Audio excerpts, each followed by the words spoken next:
जय हिंद साथियों, कैसे हो आप लोग। आशा करता हूँ आप लोग ठीक हो गए, अपनी तैयारी सही तरीके से कर रहे होगे। मैं आपका सचिन सर, स्वागत है आपका आर के स्टडी फोन पर। दोस्तों, हमारे द्वारा जो पॉलिटी की सीरीज चलाई जा रही थी उसी के अंतर्गत हमारी अगली वीडियो है। दोस्तों, इसके अलावा हमारी 4 क्लासेस और आएंगी और हम इन 4 क्लासेस में पॉलिटी को अच्छे से हमने कंप्लीट कर लिया है। तो दोस्तों, आज हमारी हाई कोर्ट की क्लास रहेगी। इससे पहले मैंने सुप्रीम कोर्ट की क्लास कराई थी और सुप्रीम कोर्ट से जितने प्रकार के क्वेश्चन बन सकते थे उनकी चर्चा की थी मैंने। आज मैं इसमें देखूंगा कि हाई कोर्ट से कितने प्रकार के क्वेश्चन आ सकते हैं, कौन कौन सा आर्टिकल महत्वपूर्ण है, कौन कौन सा फैक्ट महत्वपूर्ण है, इसकी चर्चा करने वाला हूं साथियों में। तो चलिए शुरुआत करते हैं हाई कोर्ट की। तो साथियों, जैसे कि यदि आपने कहीं पर पढ़ा होगा तो आपके क्वेश्चन गलत हो रहे होंगे या नहीं हो रहे होंगे। जिनके हो रहे होंगे उनके लिए तो क्लास बहुत अच्छी है और जिनके नहीं हो रहेंगे तो उनका रिवीजन हो जाएगा। मैं यहाँ पर कोशिश करूंगा कि आपका किसी तरीके का कोई क्वेश्चन गलत ना हो और किसी प्रकार का कोई डाउट ना हो। तो दोस्तों, यहाँ पर उच्च न्यायालय की क्लास रहेगी, यानी कि हाई कोर्ट। यहाँ पर मैं हाई कोर्ट लिख देता हूं।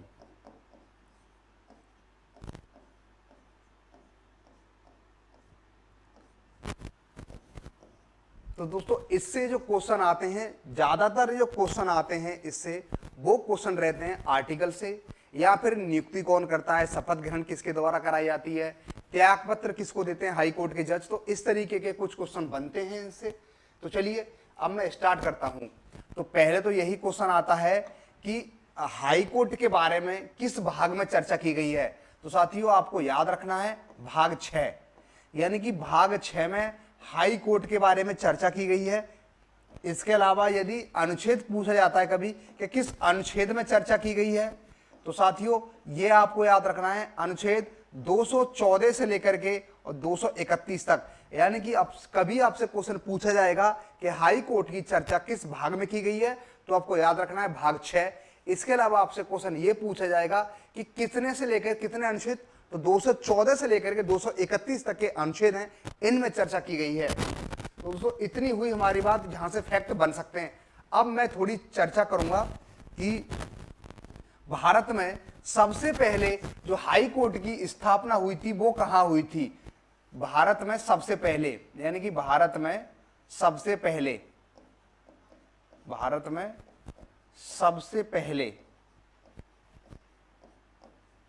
स्थापना कहां हुई थी साथियों। तो ये हुई थी कितनी में, 1862 में। कलकत्ता, मुंबई और मद्रास। तो ये 3 फैक्ट आपको याद रखने हैं। भारत में सबसे पहले 1862 में स्थापना हो रही है साथियों, कहां पर, कलकत्ता में। ये कभी कभार क्वेश्चन बन जाता है कि कलकत्ता में हाई कोर्ट की स्थापना कब हो रही है। ये हो रही है साथियों 1862 में। इसके बाद जब कलकत्ता में स्थापना हो जाती है, इसके बाद होती है मुंबई में स्थापना होती है। इसके बाद होती है कहां पर, मद्रास। तो ये 3 नाम आपको याद रखने हैं, यानी कि भारत में सबसे पहले हाई कोर्ट की स्थापना होती है 1862 में होती है। कहां होती है, कलकत्ता में होती है। इसके बाद मुंबई में होती है और मद्रास में होती है। तो ये 3 फैक्ट हैं जो आपको याद होने ही चाहिए। इसके अलावा अब मैं शुरुआत करता हूं आर्टिकल की। कौन कौन से महत्वपूर्ण आर्टिकल हैं साथियों। तो चलिए शुरुआत करते हैं हम अपने आर्टिकल की ओर। तो चलो, पहला आर्टिकल यही है, अनुच्छेद है 214। अनुच्छेद 214 क्या कहता है। अनुच्छेद 214 कहता है कि राज्यों के लिए एक हाई कोर्ट होनी चाहिए। क्या कहता है साथियों, राज्यों के लिए एक हाई कोर्ट होनी चाहिए। राज्यों के लिए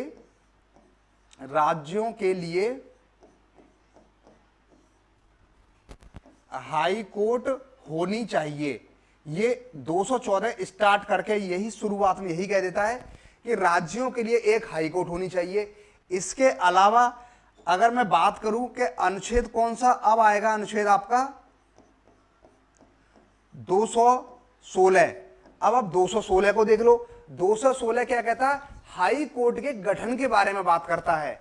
216 हाई कोर्ट के, यानी कि उच्च न्यायालय के गठन के बारे में चर्चा करता है। उच्च न्यायालय का गठन, अब उच्च न्यायालय के गठन की बात हो रही है इसमें, तो इसमें थोड़ी सी बात और जान लो। यानी कि 216 ये कहता है कि उच्च न्यायालय का गठन होगा, लेकिन कैसे होगा ध्यान रखना साथियों, इसमें क्या होगा, इसमें एक तो होगा आपका सीजीआई, कौन होगा, मुख्य न्यायाधीश होगा, एक मुख्य न्यायाधीश होगा, प्लस कुछ अन्य न्यायाधीश होंगे, प्लस अन्य जज होंगे। ये चीज आपको पता होनी चाहिए। यानी कि 216 ये कहता है उच्च न्यायालय का गठन कैसे होगा, तो इसमें एक तो होंगे मुख्य न्यायाधीश और अन्य जज से मिलकर के उच्च न्यायालय के गठन का प्रावधान अनुच्छेद 216 में किया गया है। अब आता है अनुच्छेद 231। साथियों 231 भी काफी इंपोर्टेंट है। 231 क्या कहता है, अनुच्छेद 231, ये कुछ महत्वपूर्ण अनुच्छेद है, इनको आप नोट कर लेना क्योंकि इन्हीं से क्वेश्चन आपके बन जाएंगे। ये अनुच्छेद 231 कहता है कि दो या दो से अधिक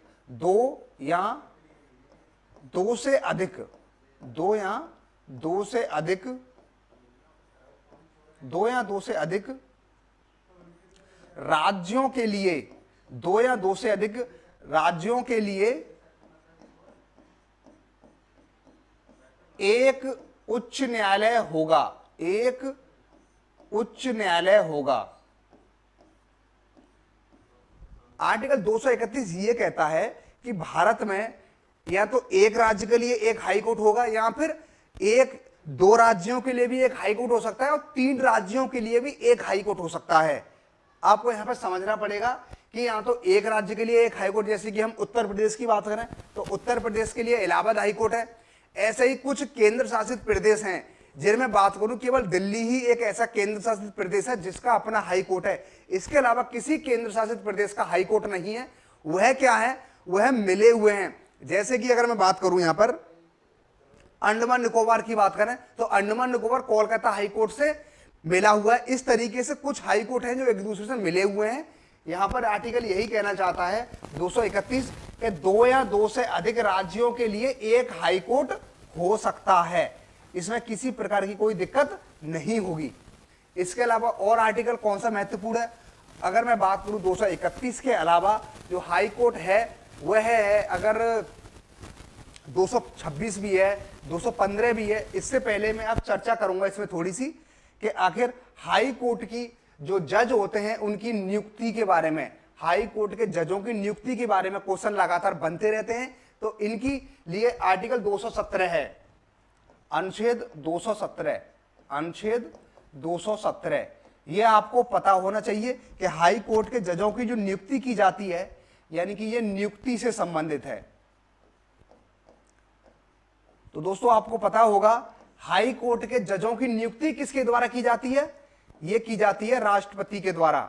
यह की जाती है साथियों राष्ट्रपति के द्वारा, राष्ट्रपति के द्वारा।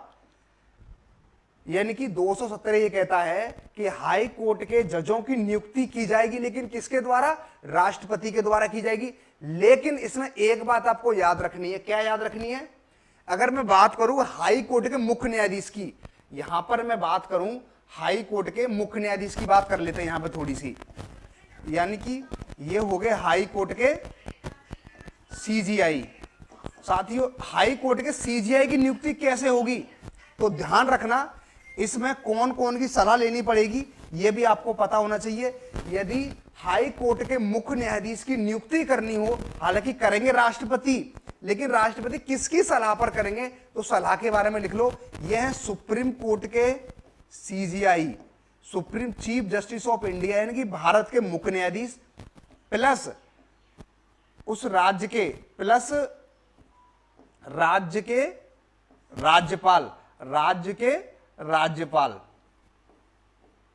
राज्य के राज्यपाल। यानी कि अगर भारत के मैं बात करूं हाई कोर्ट के मुख्य न्यायाधीश की बात करूं, हाई कोर्ट में एक मुख्य न्यायाधीश होता है, इसकी नियुक्ति जो होगी वो सुप्रीम कोर्ट के मुख्य न्यायाधीश और राज्य के राज्यपाल, इन दोनों की सलाह पर, ये दोनों जब सलाह दे देंगे, इन दोनों की सलाह पर, इन दोनों की सलाह पर कौन कर देंगे नियुक्त, राष्ट्रपति कर देंगे। ये तो हुई हाई कोर्ट के मुख्य सीजीआई की बात, ठीक है। अब मैं बात कर लेता हूं यहां पे थोड़ी सी किसकी, अन्य जजों की। तो साथियों अन्य जजों की मैं बात करूं तो अन्य जजों में कौन कौन शामिल होगा, अन्य जजों में शामिल होगा कौन, ये दो तो रहेंगे ही, यानी कि सुप्रीम कोर्ट के सीजीआई रहेंगे प्लस हाई कोर्ट के सीजीआई भी शामिल हो जाएंगे। यानी कि अन्य जजों की नियुक्ति राष्ट्रपति के द्वारा ही होगी, लेकिन इसमें सलाह किस किस की ली जाएगी? तो इस सलाह के बारे में लिख लो, सलाह के बारे में लिख लो यहां पर, एक मिनट, सलाह के बारे में लिख लो यहां पर, सुप्रीम कोर्ट के सीजीआई, यहां पर थोड़ा अंतर है, सुप्रीम कोर्ट के सीजीआई हो गए प्लस राज्यपाल, उस राज्य के राज्यपाल, प्लस हाई कोर्ट के सीजीआई, प्लस हाई कोर्ट के सीजीआई, यानी कि इन लोगों की सलाह पर, यानी कि ये सब लोग सलाह देंगे और इन लोगों की सलाह पर राष्ट्रपति, इन लोगों की सलाह पर राष्ट्रपति नियुक्त कर देगा अन्य जजों को। तो अब आपको अंतर समझ में आ गया होगा कि हाई कोर्ट के मुख्य न्यायाधीश की नियुक्ति राष्ट्रपति द्वारा की जाती है, लेकिन सुप्रीम कोर्ट के सीजीआई और उस राज्य के राज्यपाल की सलाह के आधार पर ही नियुक्ति की जाएगी। इसके अलावा हाई कोर्ट में अन्य जज भी होते हैं, तो उन जजों की नियुक्ति सुप्रीम कोर्ट के सीजीआई प्लस उस राज्य के राज्यपाल प्लस हाई कोर्ट के मुख्य न्यायाधीश, इन तीनों की सलाह पर अन्य जजों की नियुक्ति राष्ट्रपति द्वारा अनुच्छेद 217 के तहत की जाएगी। ये चीज आपको पता होनी ही चाहिए, क्योंकि इससे लगातार क्वेश्चन बन जाते हैं। ये तो हुई नियुक्ति के बारे में। अब कुछ हमारे साथी ऐसे होंगे जो जिनके दिमाग में आ रहा होगा कि संख्या, यानी कि हाई कोर्ट में जजों की संख्या कितनी होती है। तो साथियों, हाई कोर्ट में जजों की संख्या के बारे में बात कर लेते हैं। हाई कोर्ट में जजों की संख्या, हाई कोर्ट में जजों की संख्या, इसके बारे में अगर मैं थोड़ी सी बात करूं तो ध्यान रखना, हाई कोर्ट में जजों की संख्या डिपेंड करती है किस पर? राष्ट्रपति पर डिपेंड करती है कि राष्ट्रपति आवश्यकता अनुसार हाई कोर्ट में जजों की संख्या को बढ़ा सकते हैं। कौन? यानी कि राष्ट्रपति आवश्यकता अनुसार, किसके अनुसार? आवश्यकता अनुसार। यह चीज आपको पता होनी चाहिए।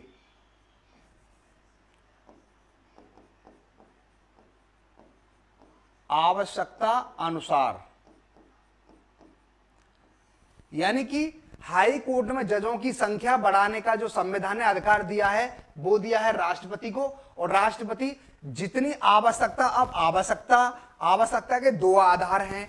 पहला है उस राज्य की जनसंख्या, कि उस राज्य की जनसंख्या कितनी है, दूसरा उस राज्य में कितने मुकदमे हैं, यानी कि जितने अधिक मुकदमे होंगे तो उतनी जजों की संख्या बढ़ाई जाएगी, जितनी जनसंख्या ज्यादा होगी तो जजों की संख्या बढ़ाई जाएगी। तो ये दो पैरामीटर होते हैं जिनके आधार पर राष्ट्रपति हाई कोर्ट में जजों की संख्या को बढ़ाते हैं। जैसे कि उत्तर प्रदेश की बात करें तो उत्तर प्रदेश की जनसंख्या लगभग 24-25 करोड़ है, तो यहां पर जजों की संख्या होगी वो, अगर मैं बात करूं कलकत्ता का जो हाई कोर्ट है उससे ज्यादा होगी, क्योंकि यहां पर मुकदमे भी ज्यादा होंगे और जनसंख्या भी ज्यादा है। इसलिए राष्ट्रपति आवश्यकता अनुसार जजों की संख्या को बढ़ा सकते हैं।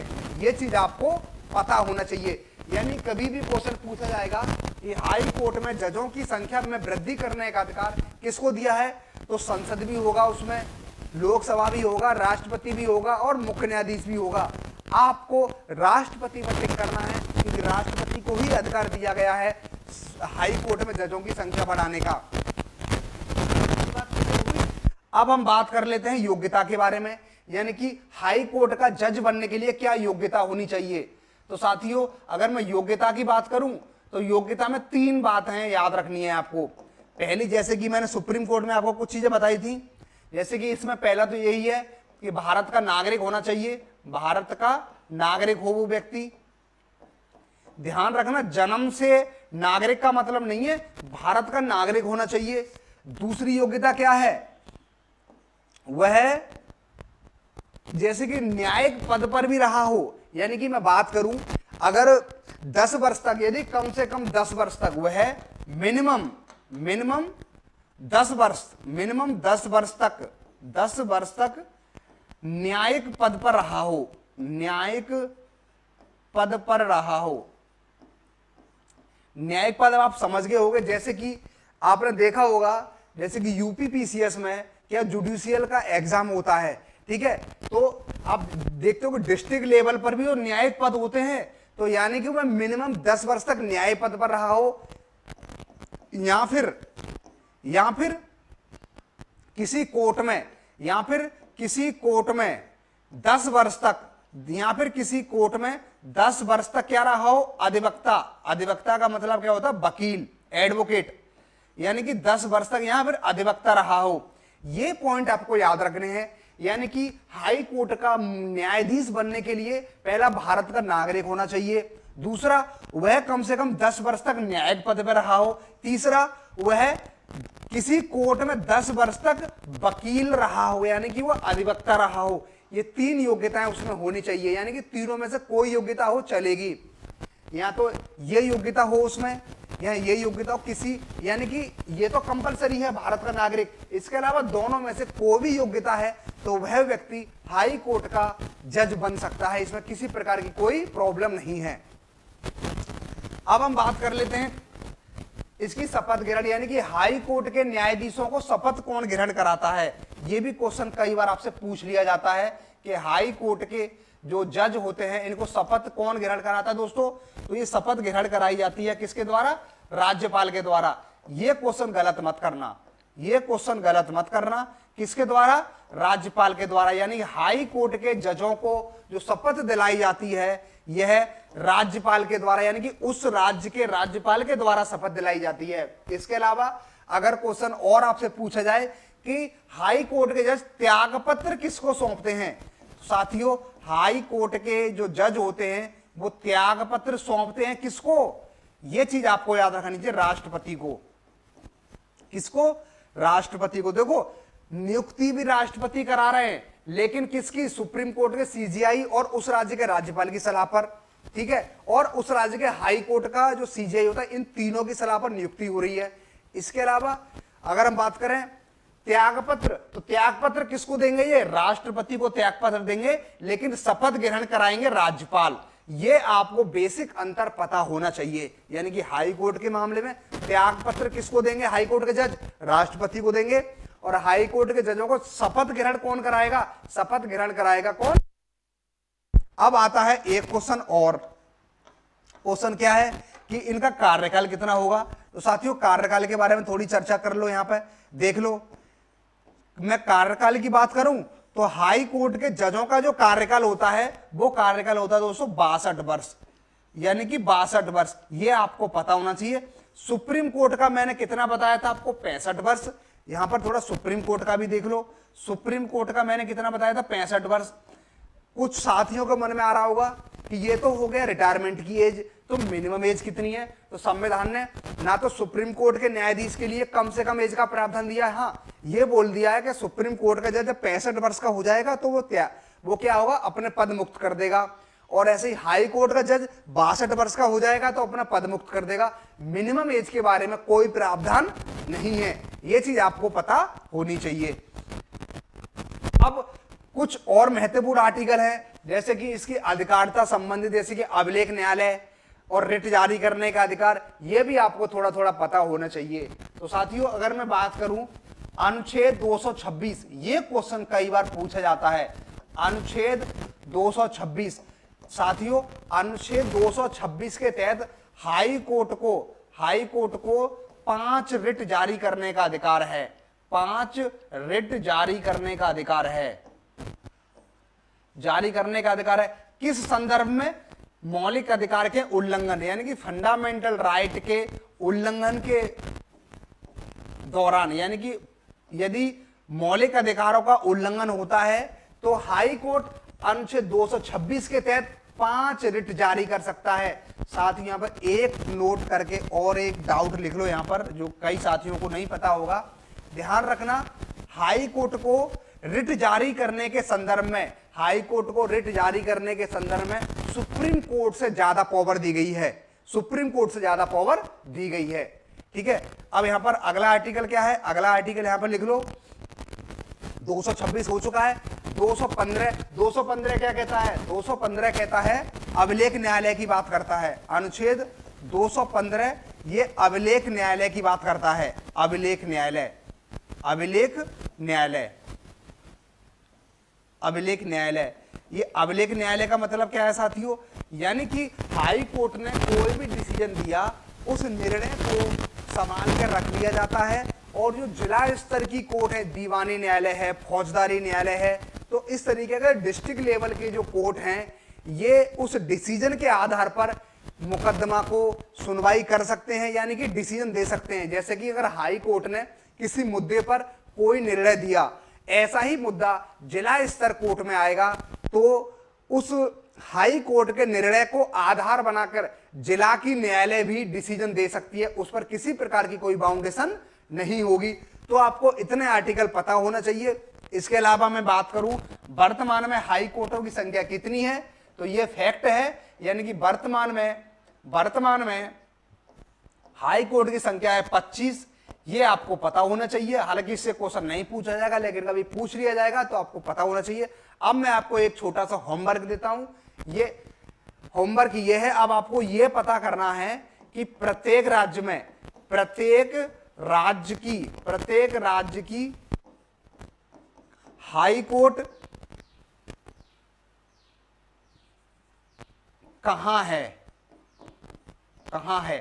ये आपका थोड़ा सा होमवर्क है, इसको आप कर लेना। यहां से भी एक आध क्वेश्चन बन सकता है कि प्रत्येक राज्य की हाई कोर्ट कहां है। जैसे कि मैं उत्तर प्रदेश की बात करूं तो उत्तर प्रदेश की कहां है, इलाहाबाद है। इसी तरीका से वेस्ट बंगाल की कोलकाता में है, पंजाब की चंडीगढ़ में है। तो इस तरीका से यदि आप थोड़ा थोड़ा देख लोगे तो आपके और कई सारे डाउट क्लियर हो जाएंगे। मैं इसलिए बोल रहा हूं ताकि आपका एक रिवीजन हो जाएगा कि देश में कौन कौन सी हाई कोर्ट है, जिनका न्यायालय कहां पर है।